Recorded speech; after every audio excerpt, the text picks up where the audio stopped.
Welcome to It's Good to Be Smart. I'm your host, Dr. Dave Mulder. I love to learn new things, and I hope you do too, because it's good to be smart. In this episode, we're diving into the incredible system scientists use to classify living things.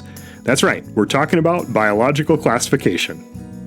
Have you ever wondered what the difference is between a cat and a dog?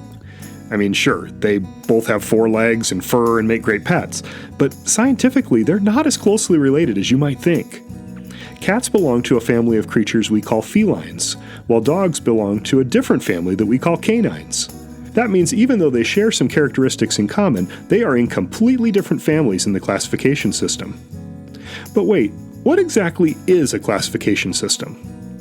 Well, classification is the way scientists organize living things based on their similarities and differences. Because life on Earth is so diverse, meaning there are so many different kinds of living things, we need a way to make sense of it all. And that's where classification comes in. Scientists use a system with 7 major levels to classify living things. Each level gets more specific as we go down. First, kingdoms. This is the broadest level. This includes huge groups of organisms with some general similarities, like all animals being in the kingdom Animalia, or all plants being in the kingdom Plantae. Organisms are grouped into kingdoms based on basic traits, such as how they get their energy. For example, plants make their own food through photosynthesis, while animals consume other organisms. Scientists recognize 6 kingdoms of life: Animalia, which is the animals, including mammals, birds, and insects; Plantae, which is plants, such as trees, flowers, and grasses; fungi, which would be mushrooms, molds, and yeasts; protista, which is single-celled organisms like amoebas and algae; bacteria, single-celled organisms with no nucleus found absolutely everywhere; and archaea, single-celled organisms that often live in extreme environments like hot springs and deep-sea vents. The second level of classification is a phylum. A phylum is a smaller group within the kingdom that is determined by major body structures. For example, in the animal kingdom, all creatures with backbones belong to the phylum Chordata, while insects belong to the phylum Arthropoda because they have exoskeletons and jointed legs. The third level of classification is the class. This level breaks organisms down even further based on more specific body characteristics. For example, mammals are in the class Mammalia because they have fur and produce milk, while birds are in the class Aves because they have feathers and lay hard-shelled eggs. The fourth level of classification is order. This category further separates organisms based on specialized characteristics. For instance, within mammals, primates, which includes humans, monkeys, and apes, are in the order Primates, while carnivorous animals like lions and bears are in the order Carnivora. The fifth level of classification is family. A group of organisms that are quite closely related to each other make up a family. For example, in the plant kingdom, roses belong to the family Rosaceae, while pine trees belong to the family Pinaceae. In animals, all dog-like creatures, including wolves and foxes, are in the family Canidae. The sixth level of classification is the genus. This is an even more specific group within a family where organisms share a lot of characteristics and are closely related.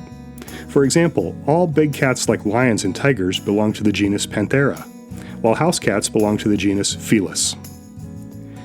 Seventh and finally is the species. This is the most specific level of classification. This is where individual organisms that can reproduce together are grouped. A dog, Canis lupus familiaris, and a wolf, Canis lupus, are different species, even though they belong to the same genus. Let's see how this works by classifying a few different living things. Let's look at a pine tree, a rose bush, a ladybug, and a chimpanzee to try to think through how this classification system works. Our first example is a pine tree. A pine tree is a living organism, but it's very different from an animal like a cat. Here's how we'd classify it. Its kingdom is Plantae because it's a plant. Its phylum is Coniferae, a type of plant that makes cones. The class is Pinopsida, a specific group of cone-bearing plants. Its order is Pinales, which includes all the pine trees, and its family is Pinaceae, the pine tree family. Its genus is Pinus, that's the scientific group that includes all the pine trees. And its species is Pinus sylvestris, which would be, for example, a Scots pine. Here's another example. Let's think about a rose. A rose is also in kingdom Plantae. Its phylum is Angiosperms, which would be all the flowering plants. Its class is Eudicots. Those are plants with 2 seed leaves on their seeds. Its order is Rosales, which includes all the roses and their relatives. The family is Rosaceae, the rose family. The genus is Rosa, which is where all the roses exist. And a particular rose species would be Rosa gallica, a particular type of rose. How about some animals? Let's consider a ladybug. A ladybug is in kingdom Animalia because it's an animal. Its phylum is Arthropoda because it has an exoskeleton and jointed legs. Its class is Insecta because it's an insect. Its order is Coleoptera, which includes all the beetles. Its family is Coccinellidae, the ladybug family. Its genus is Coccinella, a common genus of ladybugs. And a particular ladybug species is Coccinella septempunctata, the 7-spotted ladybug. One more example for you. Picture a chimpanzee. A chimp is in kingdom Animalia. Its phylum is Chordata because it has a backbone. It's in class Mammalia because it's a mammal. Its order is Primates, along with monkeys. Its family is Hominidae, the great apes. Its genus is Pan, which is the chimpanzees and bonobos. And its species is Pan troglodytes, the common chimpanzee. In each of these examples, every level of classification is determined by the shared characteristics. At the broadest level, organisms are grouped based on fundamental traits like being multicellular and having a backbone. But as you move down, more specific traits, such as the ability to produce milk in mammals or having jointed legs in arthropods, determine the classification. And by the time we reach the species level, we're looking at organisms that can reproduce with one another. As we sum up, here are a few fun facts about the diversity of life on planet Earth and how we classify them. There are an estimated 8.7 million different species of living things on Earth, and scientists are still discovering new ones every year. There are different numbers of species in the different groups of organisms. For example, scientists have identified approximately 400,000 different species of beetles.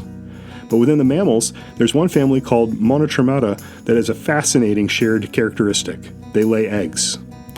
Mammals that lay eggs. This family only includes 5 species in total, including the platypus and 4 other closely related mammals that are different species of a creature called an echidna. The classification system we use today was first developed by Carl Linnaeus in the 1700s. He created a system called binomial nomenclature, which is a fancy way of saying 2 names. In binomial nomenclature, biologists give every species a 2-part scientific name in Latin. The first part of the name is the genus, and the second part of the name is the species. For example, have you ever heard human beings described as Homo sapiens? That's an example of binomial nomenclature, and Linnaeus is the person who gave humans that designation. Time to sum things up for this episode. Classification helps scientists make sense of the vast diversity of life on Earth. It allows them to study relationships between different organisms, understand how species are similar and different from one another, and even discover new species. Without a classification system, the natural world would be chaotic and difficult to organize. It's a powerful tool that helps scientists communicate and build knowledge about the living world. Thanks for joining me for this episode, and nice work leveling up your brain power today. Remember, smart isn't something that you are, it's something we become as we're learning. So keep listening, keep learning, and keep getting smarter every day.